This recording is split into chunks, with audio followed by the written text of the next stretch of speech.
샬롬 샬롬 샬롬 샬롬 샬롬. 하나님 사랑합니다. 여러분 주 안에서 사랑합니다. 신명기 30장 말씀. 네. 생명과 복을 얻는 비결이 과연 어디에 있을까요? 예, 29장에 이어 30장에서도 모세는 이스라엘과 하나님과의 모압 평지에서의 언약에 대해서 기록하고 있습니다. 30장에서는 특히 야훼 말씀에 순종하는 일에 대해서 자세하게 언급하고 있고 구체적으로 율법을 지키는 일에 대해서 또 언급합니다. 율법의 조항은 법 그 자체를 위한 것이 아니라 이스라엘 백성들의 삶을 규정하는 구체적이고 실질적인 말씀이라는 것을 강조하고 있어요. 야훼 말씀에 순종하라, 회개하고 돌아오라. 30장 11절부터 읽어봤죠. 오늘 본문이 주제가 거기기 때문에. 근데 앞부터 전체적인 부분 보고 갑니다. 내가 내게 진술한 모든 복과 저주가 내게 임함으로 내가 네 하나님 야훼로부터 쫓겨간 모든 나라 가운데 이 일이 마음에서 기억이 나거든. 이렇게 말씀하죠. 2절에도 너와 내 자손이 네 하나님 야훼로 돌아와 내가 오늘 내게 명령한 것을 온전히 따라 마음을 다하고 뜻을 다하여 여호와의 말씀을 청종하면 내 하나님 야훼께서 마음을 돌이키시고 너를 긍휼히 여기사 포로에서 돌아오게 하시되 내 하나님 야훼께서 흩으신 그 모든 백성 중에서 너를 모으시리니 내 쫓겨간 자들이 하늘가에 있을지라도 내 하나님 야훼께서 거기서 너를 모으실 것이며 거기서부터 너를 이끄실 것이라. 내 하나님 야훼께서 너를 내 조상들이 차지한 땅으로 돌아오게 하사 내게 다시 그것을 차지하게 하실 것이며 야훼께서 또 내게 선을 행하사 너를 내 조상들보다 더 번성하게 하실 것이며 내 하나님 야훼께서 내 마음과 내 자손의 마음에 할례를 베푸사 너로 마음을 다하며 뜻을 다하여 내 하나님 야훼를 사랑하게 하사 너로 생명을 얻게 하실 것이며 내 하나님 야훼께서 내 적군과 너를 미워하고 핍박하던 자에게 이 모든 저주를 내리게 하시리니 너는 돌아와 다시 야훼 말씀을 청종하고 내가 오늘 내게 명령한 그 모든 명령을 행할 것이라. 얼마나 자상하신 하나님이세요. 그렇죠? 예, 9절과 10절에 보면은 내가 내 하나님 야훼 말씀을 청종하여 율법책에 기록된 명령과 규례를 지키고 내 마음을 다하며 뜻을 다하여 야훼 내 하나님께 돌아오면 내 하나님 야훼께서 내 손으로 하는 모든 일과 내 몸의 소생과 내 가축의 새끼와 내 토지 소산을 많게 하시고 내게 복을 주시되 곧 야훼께서 내 조상들을 기뻐하신 것과 같이 너를 다시 기뻐하사 내게 복을 주시리라. 예.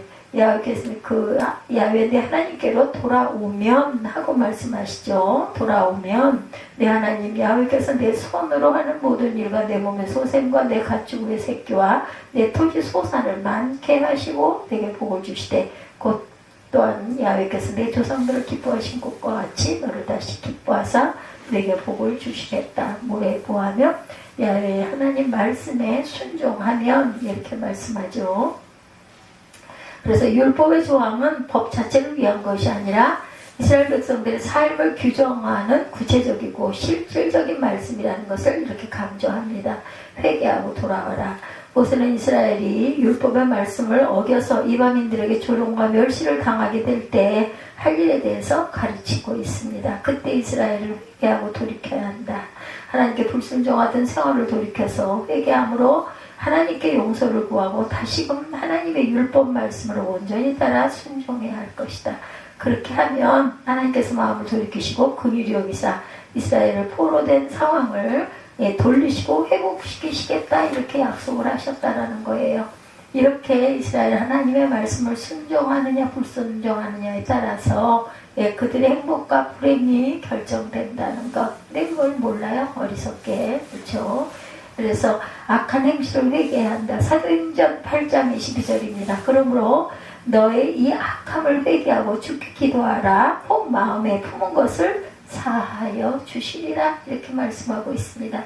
이방인들도 주에 돌이키라. 사도행전 15장 3절입니다. 그들이 교회의 전송을 받고 베니게와 사마리아로 다니며 이방인들이 주께 돌아온 일을 말하여 형제들을 다 크게 기쁘게 하더라. 말씀하고 있습니다. 마음에 할례를 베푸신 하나님이시오. 하나님께서 만일 이스라엘이 돌이켜 회개하면 이스라엘 마음에 할례를 베푸실 것이라고 약속합니다. 할례란 본래 아브라함 때부터 하나님과 이스라엘 간의 언약의 징표였죠. 창세기 17장 11절에 증거합니다. 그런데 여기서 모세가 말하는 할례는 육체에 관한 육신적 할례가 아니라 어디요? 마음의 할례다. 이것은 장차 새 언약하에 이루어질 영적인 할례를 예표하는 그림자, 그리고 동시에 할례의 본래적인 뜻을 강조하는 것이기도 합니다. 또한 회개하고 돌아온 영혼들에게 새 영을 부어주시고 새 언약하에 새로운 관계를 형성하시겠다는 약속을 상징적으로 표현하고 있어요. 그리스도 안에서 육체적 할례는 필요 없다라고 말하죠. 마음의 할례가 참 할례다. 갈라디아서 5장 6절에 증거합니다. 할례의 상징적 의미는 중생이다. 신명기 10장 16절입니다.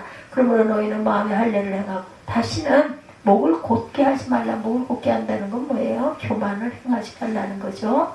야훼의 말씀에 또한 순종하라. 회개하고 돌아온 이스라엘에게 다시금 주어지는 명령은 역시 야훼의 말씀에 순종하는 것인데 이것은 처음 약속이기도 합니다. 그리고 율법적에 기록된 명령과 규례는 결코 인간을 얽매는 구속의 사슬이 아니라 하나님께서 그의 자녀들을 축복하시기 위한 수단이라고 말할 수가 있다. 모세는 그 사실을 거듭 강조하면서 이스라엘이 하나님의 말씀에 순종하는 일을 최우선으로 삼을 것을 강조합니다. 마음을 다하고 성품을 다하고 뜻을 다하여 순종하라. 신명기 16장 16절이죠. 내 하나님 야훼께서 이 규례와 법도를 행하라고 내게 명령하시나니 그런즉 너는 마음을 다하고 뜻을 다하여 지켜 행하라. 순종하면 형통해진다. 여호수아 1장 8절입니다. 율법책을 내 입에서 떠나게 하지 말며 주야로 그것을 묵상하여 그 안에 기록된 대로 다 지켜 행하라. 그리하면 내 길이 평탄하게 될 것이며 네가 형통하리라. 율법의 근접성입니다. 말씀이 어렵다고 핑계하지 말라고 말씀하죠. 모세는 이스라엘에게 하나님의 언약의 율법을 지킬 것을 거듭 강조하면서 그들이 가질 수 있는 생각의 한 측면을 문답 형식으로 표현합니다. 그래서 말씀이 너무 지키기 어려운 것이므로 지키지 못한다는 핑계. 율법은 지키기 어려운 것도 하늘에 있는 것도 인간 생활과 멀리 떨어진 형이상적인 것도 아니다. 율법의 말씀은 바로 이스라엘 백성들이 늘 묵상하고 암기하고 있듯이 이스라엘 백성들의 입에 있다라는 것이에요. 이처럼 율법은 이스라엘 삶에 있어서 가장 기본적이고 평이한 사항들을 규정하고 있는 것이다. 그럼 그것을 지키지 못하는 것은 말씀에 대한 불순종의 원인이지 율법 자체가 원인이 있는 것은 아니다. 바로 그 사실을 모세는 강조합니다. 말씀을 가감하지 않고 지켜라. 신명기 4장 2절입니다.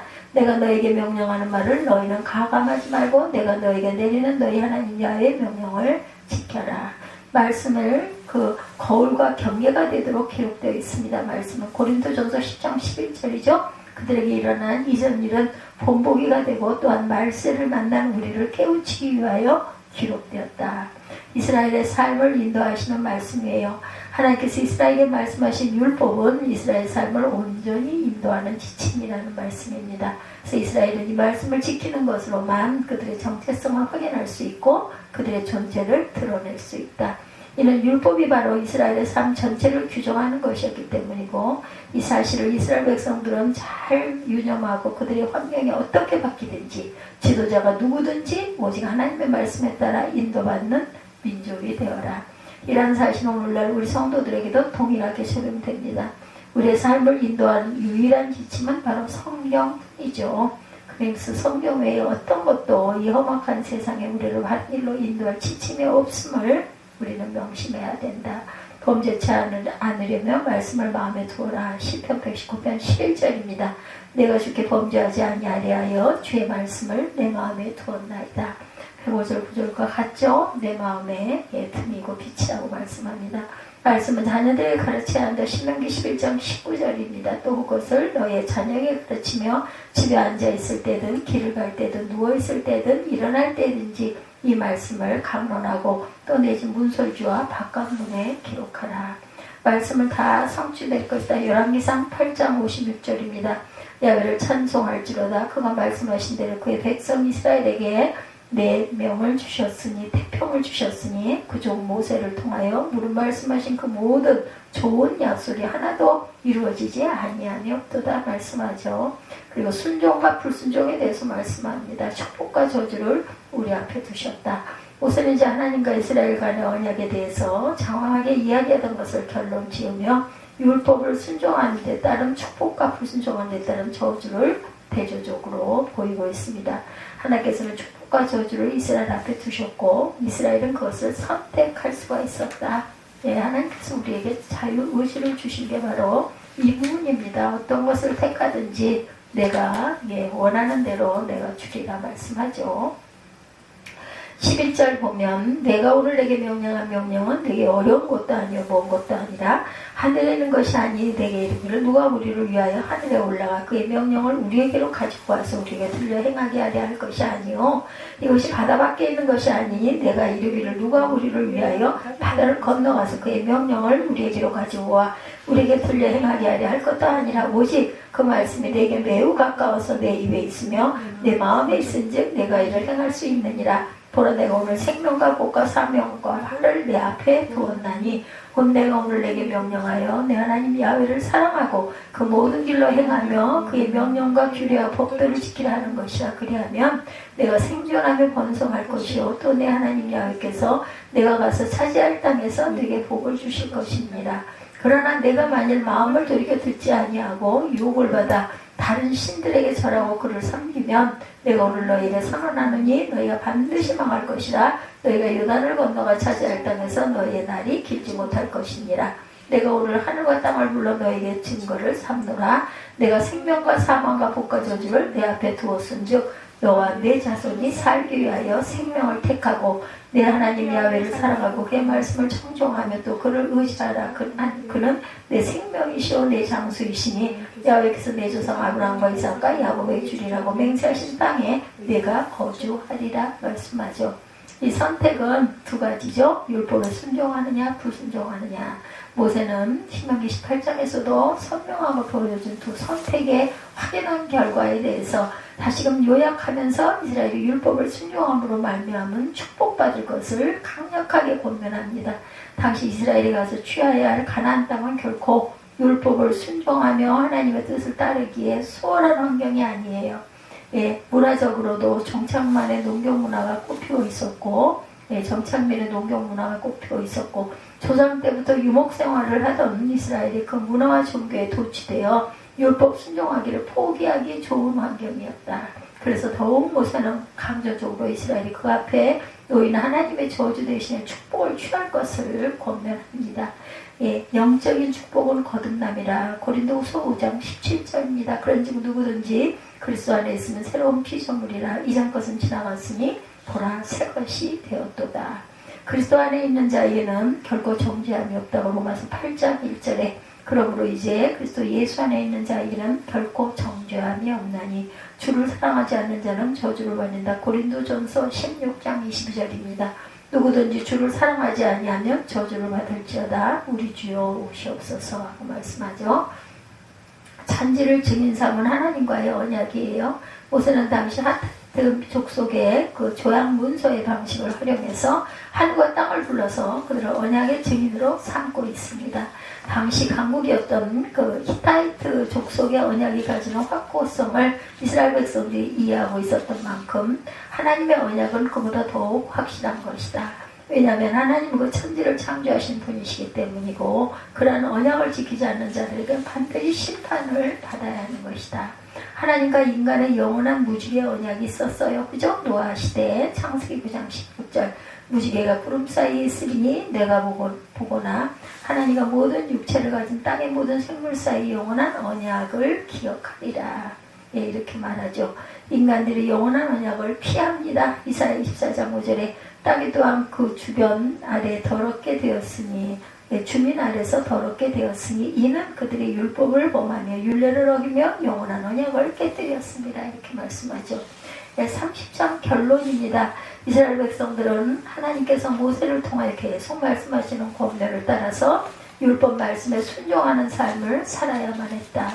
그러나 이스라엘은 이 권면을 따르지 못하고 그 세대의 끝에는 결국 가나안에 그것을 실패하고 말아요.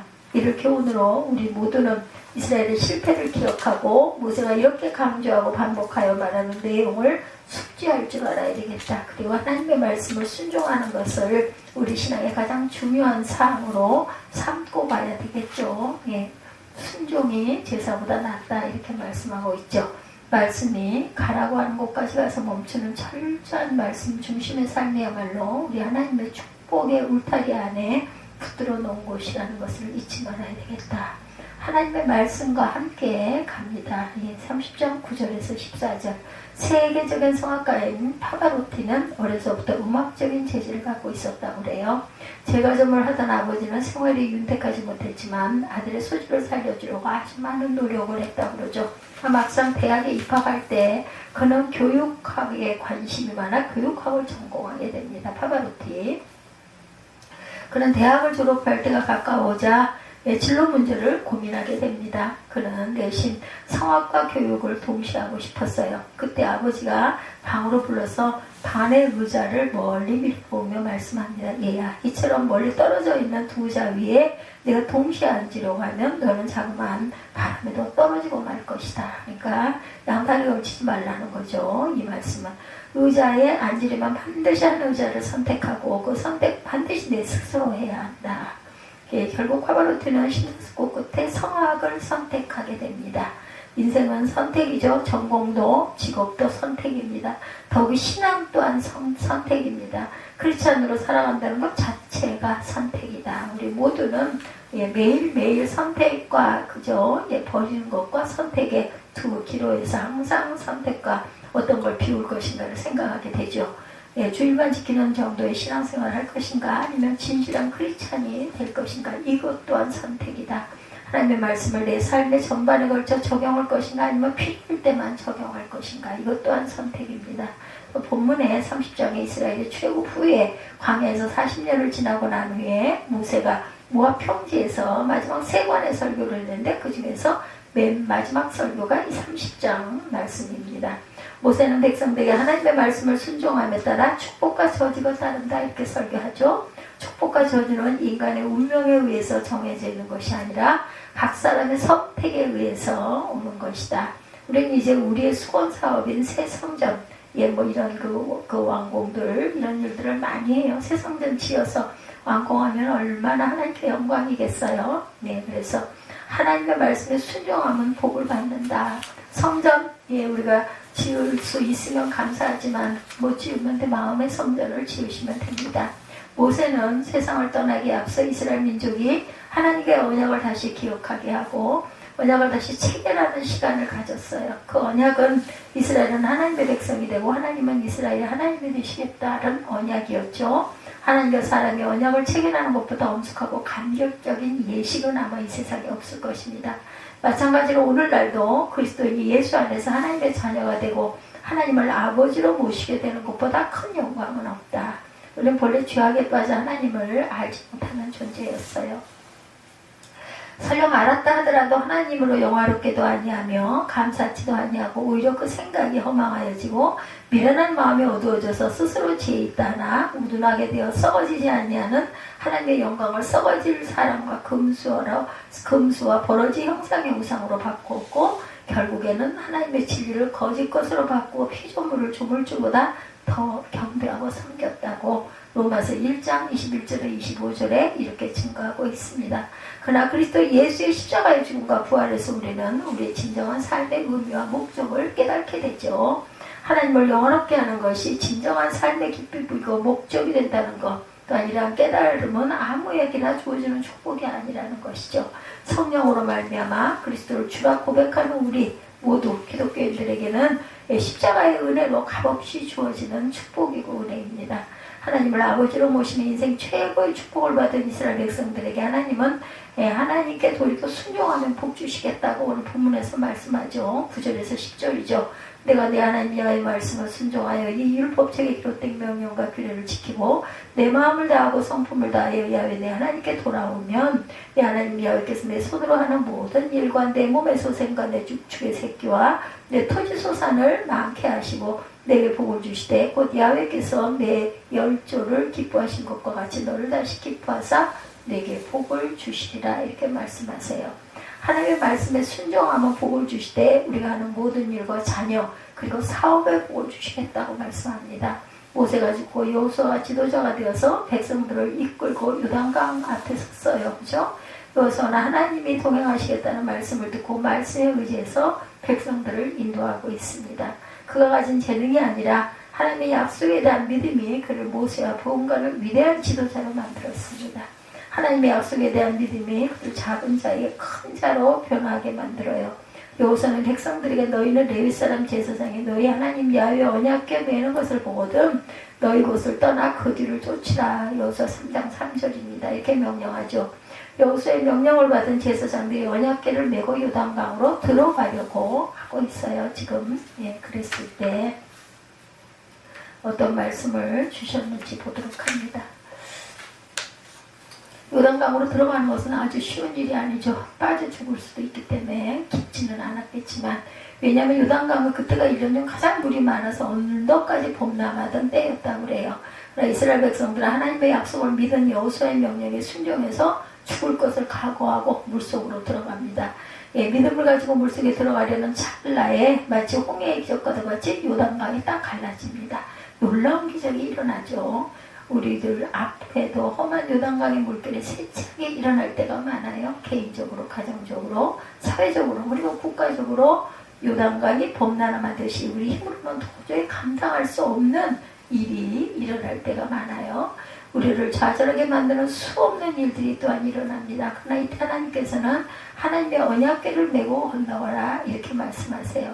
하나님의 말씀에 순종하라. 놀랍게도 하나님의 말씀을 믿고 순종하는 자에게는 기적과 같은 역사가 일어납니다.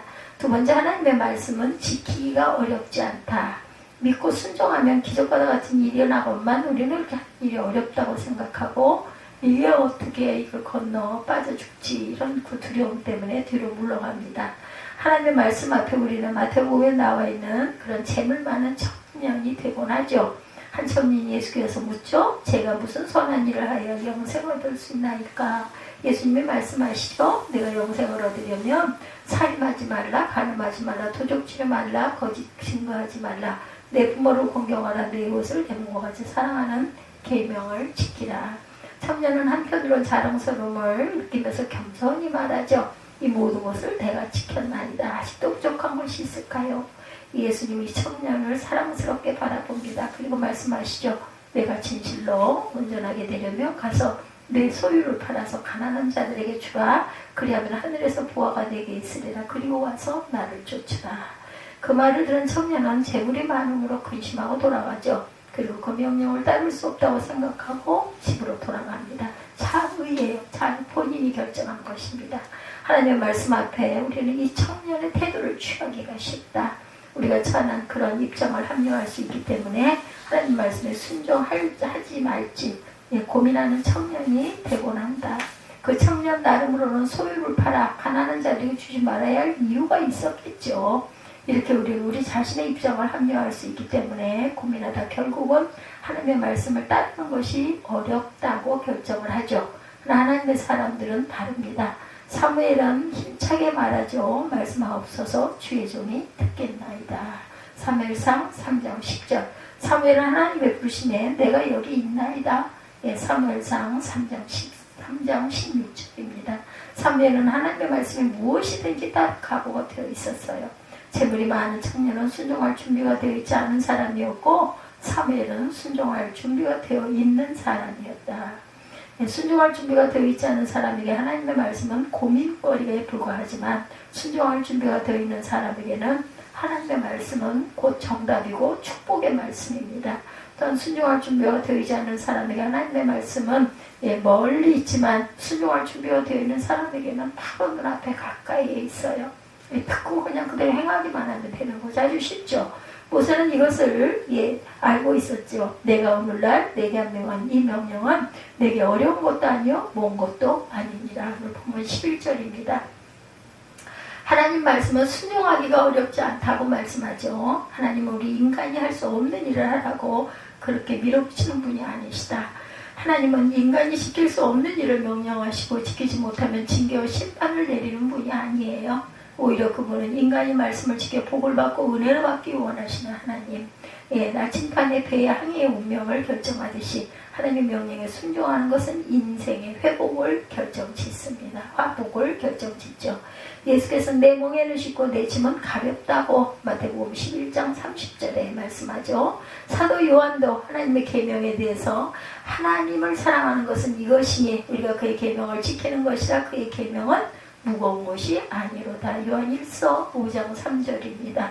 하나님을 사랑하는 것은 하나님의 계명을 지키는 것이다. 하나님의 말씀을 우리가 지키는 것은 큰 짐이 아니다. 부담이나 시험거리가 아니다. 오히려 쉽고 가볍다. 더 나아가 하나님께서는 능히 우리가 하나님의 말씀을 감당하게 하시죠. 아브라함이 100살에 받은 그 아들이 점점 자라 온 마을의 기쁨이 됩니다. 그런데 하나님께서 모리아산에서 번제로 드려라 이렇게 말씀하죠. 아주 어려운 일이에요. 기가 막힌 일이죠. 하나밖에 없는 아들을 주시더니 또한 번제로 드리라 명령에 여러분들 어떤 이야기를 하시겠습니까? 순종할 수 있을까? 하나 그냥 바로 그 뒷날로 짐 싸가지고 아들을 데리고 모리아산으로 올라가죠. 아내 사라에게 말하지도 않고. 그때 하나님은 아브라함의 순종을 보고 그에게 아들을 풀어주고 하나님의 몸소 준비한 어린 양으로 번제를 드리게 하십니다.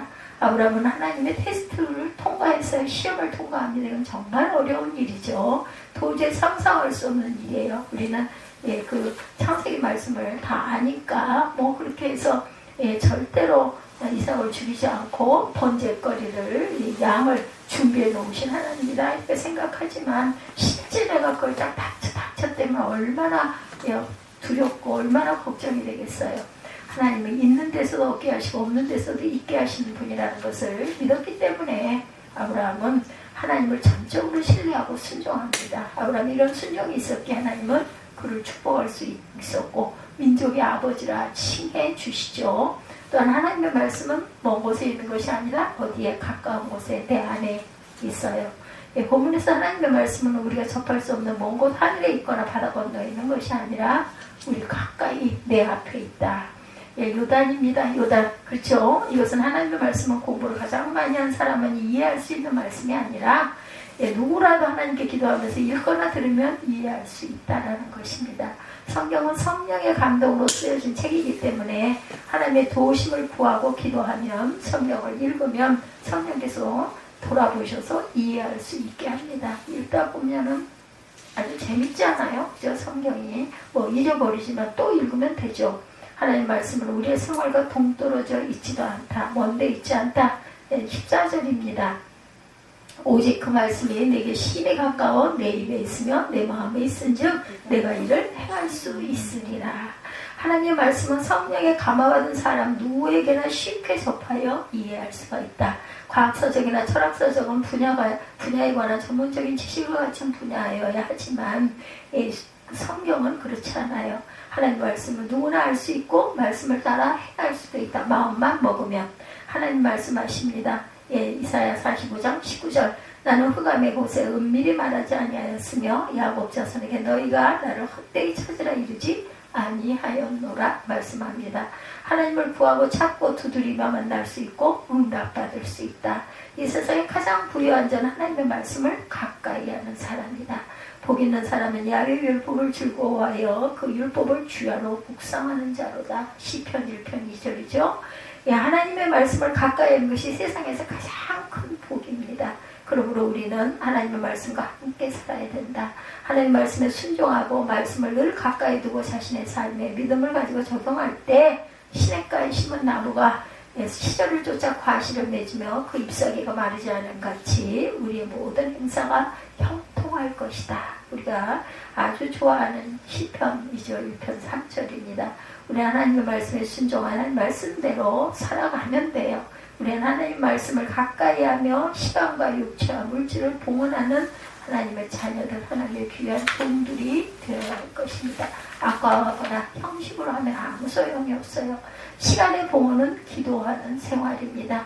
기도는 시간 있을 때 새벽에 일어나 직장에 출근해서 어려운 문제가 있을 때 잠자기 전 등 매 순간마다 하나님의 은혜를 구하며 행할 수 있습니다. 운전하고 갈 때 아니면 잠들기 직전에 누워서 편안하게 손 모으고 마음으로 하나님과 대화하시면 됩니다. 어렵게 힘들게 고행하면서 아니하셔도 돼요. 내 환경과 내 건강과 내 형편대로 어느 곳에서나 어느 때에서든지 주님을 찾고 부르면 내가 여기 있노라 응답하십니다. 기도는 우리에게 영적인 힘을 주는 에너지가 됩니다. 몸으로 하나님께 드리는 것은 주님을 위해 이웃에게 선을 행하는 것이다. 선한 행위 없는 믿음은 죽은 믿음이라는 것은 우리가 잘 알죠. 마땅히 행할 것을 행하여 믿음과 행위가 조화를 이루는 하나님의 진정으로 기뻐하시는 영적인 저와 여러분들 자녀들이 되셔야 할 것입니다. 물질의 봉헌을 드리는 것, 11조 생활 우리가 너무 잘 알죠. 11조 봉헌은 우리가 하나님의 자녀로서 그 말씀을 지킬 때 핵심적으로 행할 사항이죠. 11조 생활을 성실히 하지 못하면 자신이 가진 재산 때문에 하나님의 말씀에 순종하지 못했던 마태복음의 그 청년과 같이 된다. 우리는 언제나 믿음을 가지고 하나님 말씀과 함께 살아야 된다. 그때 우리의 삶에 하나님의 은혜와 축복이 넘쳐나죠. 하나님의 말씀에 순종하면 복을 받죠. 많은 사람이 이러한 순종을 어렵게 생각하고 있지만 절대로 어려운 것이 아니에요. 하나님 말씀을 순종하고 따르기가 어렵지 않아요. 왜냐하면 하나님께서 순종할 수 있게 도와주시기 때문이라는 거죠. 또 생명과 복을 얻는 비결에 대해서 우리 11절에서 21절까지 함께 보고 갑니다. 미국인 인디언 거주지에서는 인디언들의 이야기예요. 폭발적으로 마약과 알코올 중독자가 늘고 있다고 그래. 이곳은 청소년 범죄도 아주 급증하고 있다고 그러죠. 미국 정부는 지속적인 지원을 하는데도 안타까운 일이 생기자 그 원인을 밝혀서 예방하려고 했다고 그래요. 세계적인 그 발달 심리학자인 에릭슨에게 그 원인을 밝혀달라고 요청을 했다고 합니다. 에릭슨은 가장 먼저 학생들을 가정을 조사해 봅니다. 그랬더니 부모들은 자녀들이 학교에서 배운 내용을 들으며 왜 백인처럼 생각하고 말하려고 하느냐 이렇게 호되게 야단을 치고 있더랍니다. 다음에는 학교를 찾아왔어요. 정부에서 파견된 교사들은 가정에서 교육받은 대로 행동하는 학생들을 꼬집고 있더랍니다. 왜 배운 대로 하지 않느냐. 아직도 벌판에서 살아가는 인디언인 줄 아느냐라고 혼을 내더랍니다. 학생들은 가정과 학교, 부모와 선생 사이에 헷갈려요. 어떤 걸 따라와야 옳은 건지 알 수 없습니다. 정체성이 뭔지를 모르고 방황합니다. 그러니 마약과 술에 빠지는 비참함에 이르게 된다는 것. 근데 이 정체성의 위기가 우리에게도 있다는 거예요. 태초로 가보면 하나님은 인간을 하나님의 형상, 모양으로 창조하셨다고 창세기에 말씀하죠. 그리고 모든 것을 준비해 주셨어요. 얼마나 감사하고 복된 일인지 모릅니다. 근데 사단이 아담과 하와를 유혹할 때 그들은 하나님이 창조하셨다는 정체성을 흔듭니다. 하나님의 말씀을 들을 것인가? 아니면 사탄의 달콤한 말을 따를 것인가 하는 흔들림이었죠. 우리는 늘 선택해야 합니다. 안타깝게도 사단의 달콤한 유혹에 넘어가 하나님의 말씀을 저버리죠.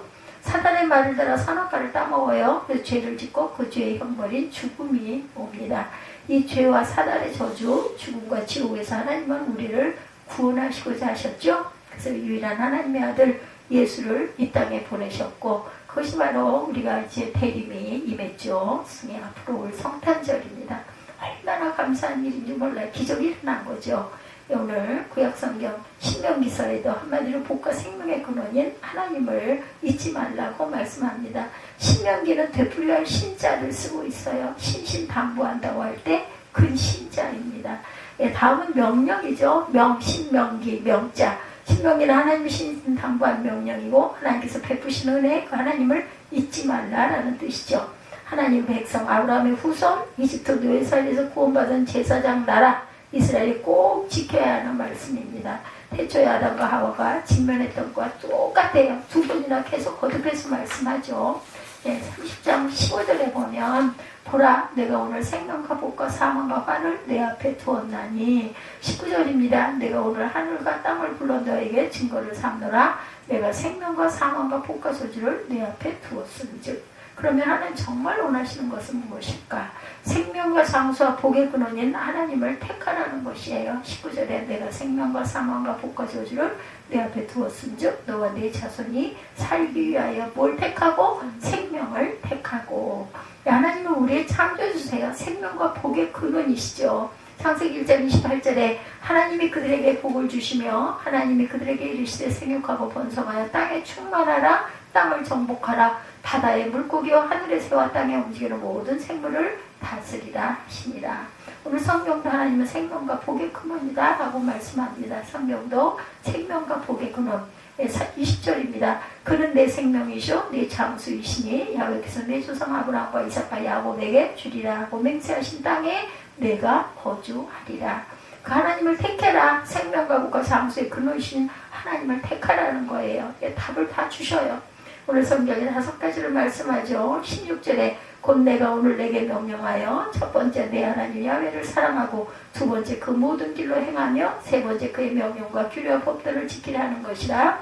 20절이죠. 내 하나님 야훼를 사랑하고 그의 말씀을 청종하고 그를 의지하라. 이렇게 말씀하세요. 5번째가 그를 의지하라. 하나님을 사랑하면 어때요? 우리가 사람도 마찬가지죠. 사랑하면 함께 있고 싶어요. 헤어져 있고 싶기 쉽지 않죠. 그의 길을 따라가게 됩니다. 함께 가고 싶어합니다. 손잡고 갑니다. 사랑하면 하나님이 하신 말씀을 지키죠. 그리고 그것은 우리에게 또한 뭘로 돌아와요? 복으로 돌아와요. 아니 내가 좋아하는 사람과 함께 가면 어떤 어려움과 또한 아버지 성찬이어도 사실 성찬이 아니어도 맛있게 뭐든 먹을 수 있어요. 그러니 복이 되죠. 하버드 의대 교수인 하버드 벤슨 박사는 세계적인 신장 전문의입니다. 그가 하버드 비즈니스 리뷰에 기사를 하나 발표했는데 아주 의미심장했다고 합니다. 그 내용은 성경 말씀 묵상이 현대생활의 스트레스를 해소하는 주요 요소다. 예, 아멘입니다. 하버드 정신과 의사들도 아주 놀라운 결과를 알게 되었어요. 성경을 한 문장 또는 한 문단씩 묵상했던 그리스도인 환자들에게 분명한 심리적, 신체적 반응이 일어났다고 합니다. 그래서 의사들은 환자들에게 아침에 일어나 한번 저녁에 잠들기 전에 한번 성경을 묵상하라고 열심히 권고했다고 그래요. 미시간 대학 심리학 교수 스티븐 커플린 박사와 그의 연구팀은 현대 사회의 많은 정신병을 유발하는 정신적 피로에 대해서 연구했는데 이 커플린 박사도 환자가 주의를 완전히 집중할 수 있도록 집중력을 키우는 것이 회복의 필수 요소다 이렇게 결론 지었다고 합니다. 그것은 성경을 묵상하면 그렇게 된다. 우리가 마음을 다해 하나님께 하나님의 말씀에 초점을 맞추는 동안 우리는 온전히 치유가 되고 자유해집니다. 하나님의 말씀은 아스피린이나 소화제적 효과가 있는 것 이상으로 강력하죠. 그 말씀을 깊이 묵상할 때 그 말씀이 내 안에 역사하죠. 그럼 놀라운 치유와 기적이 또한 일어납니다. 하나님을 사랑하는 것은 하나님의 말씀을 묵상하고 지키는 것이다. 그래서 중요한 것은 하나님을 사랑하나 사랑하지 않느냐 어떻게 알 수 있을까? 하나님께 예배를 드리나 아니면 우상에게 경배를 드리느냐로 알 수 있죠. 또 하나님의 명령 말씀대로 사는가 아니면 내 마음대로 사는가로 알 수 있습니다. 또 주일에 하나님을 예배하는가 아니면 세상 내일이 먼저인가 이것으로 알 수 있습니다. 하나님을 경배하고 하나님의 말씀을 따라 살아야 되죠. 이것이 나에게 생명과 복과 건강과 번성을 준다는 것. 답이 있는데도 참 보면 자기 의지를 주셨기 때문에 참 어려워요. 보면 우주 만물, 삶, 모든 것, 내 생명, 시간 모든 것을 주신 하나님 또한 특히 일주일에 168시간을 우리에게 주신 분이 하나님이십니다. 우리는 자유롭게 쓰며 살아가요. 하나님께 내 마음과 사랑과 경배가 먼저 하나님께 있음을 고백하는 것이 바로 주일 예배죠. 하나님을 존중하고 사랑하고 하나님의 길로 행하며 하나님의 법도를 잘 지키고 가는 것, 그게 바로 주일 지키는 것입니다. 그래서 주일 지키는 것이 하나님의 사랑에 너무나 중요한 표적이라는 것. 그렇게 하나님을 선택하면 하나님이 무엇을? 생명과 복을 주신다. 신명기 30장 16절에 그리하면 내가 생존하며 번성할 것이요 또 내 하나님 여호와께서 내가 가서 차지할 땅에서 내게 복을 주실 것이다. 1, 2, 3으로 생존하며 번성할 것이요 복을 주리라. 당장 대한민국과 북한만 봐도 우리가 알 수가 있죠. 초대 대통령 이승만 장로님은 정동 제1교회 장로님이셨다고 그러죠. 대한민국을 건국하고 늘 주의를 지켜 예배를 드렸습니다. 북한의 김일성은 1950년 6월 25일 주의를 범하고 주일 새벽 우리나라를 침략하죠. 결과가 어떻게 됐어요? 대한민국은 하나님의 복받은 나라가 되었어요. 세계 7대 강국으로 역사상 가장 빠르게 선진국의 나라가 되었습니다. 초유라고 그러죠. 대한민국처럼 이렇게 급성장한 나라가 없다고 합니다. 지금 전 세계 인류 명품이 불고 있어요. 북한은 전 세계에서 노예지수 1위, 기독교 박해 1위 국가가 되었습니다. 사회현상이 이런 이런 일로 인해서 전 세계에 한류 열풍이 불고 있죠. 대한민국은 하나님의 복을 받은 나라가 됐죠. 기독교 박해 1위 국제 깡패로 전락한 북한. 지금도 인구 절반이 영양실조로 굶어서 죽는 고통 중에 있다고 그래요. 너무 비참해. 그냥 자살해버리는 사회 현상이 생겼다고 하니 얼마나 비참합니까? 이제는 나에게 주시는 말씀입니다. 생명과 사망과 복과 저주를 내 앞에 두셨다고 말씀하세요. 하나님을 택하는 것이 생명과 복을 택하는 것이다. 근데 사단이 자꾸 욕해요. 한 번만 빠지자. 결혼식 참석해야 해. 친구들을 만나야 해. 무슨 일을 해야 해. 하나님을 사랑하면 도저히 그렇게 할 수가 없다는 거. 하나님은 생명과 복과 번성의 근원이시기 때문이다. 주님을 구주로 영접하고 우리가 교회 주일을 성수를 꼭꼭 해나가는 믿음의 자녀들로 자라게 하신 하나님의 은혜가 너무나 감사하죠. 그래서 하나님을 야구보다 축구보다 내 취미생활보다 사람보다 우상보다 더 대단하게 여기는 예배, 이것을 기뻐해라. 신명기 8장 10절에서 14절까지의 말씀에 내가 먹어서 배부르고 내 하나님 여호와께서 옥토를 내게 주셨으므로 말미암아 그를 찬송하리라. 내가 오늘 내게 명하는 야훼의 명령과 법도와 규례를 지키지 아니하고 내 하나님 야훼를 잊어버리지 않도록 삼갈지어다. 내가 먹어서 배부르고 아름다운 집을 짓고 거주하게 되며 또 내 소가 양이 번성하며 내 은금이 증식되며 내 소유가 다 풍부하게 될 때 14절입니다. 내 마음이 교만하여 내 하나님 야훼를 잊어버릴까 염려하노라. 한국교회 성도에 대한 영적인 진단이 딱 이와 같다고 그러죠. 하나님이 잘 살게 해주고 풍족해 해주셨어요. 그랬더니 이제는 하나님을 잊어버리고 세상길 취미생활로 들어간다. 마치 아빠가 잘해주려고 과자를 사가지고 와가지고 아빠 하나만 더 했더니 하나는 내주더니 두 번째는 손을 뒤로 감추더라죠. 결국은 아빠가 다 사주는데 우리 모두가 그렇지 않은가.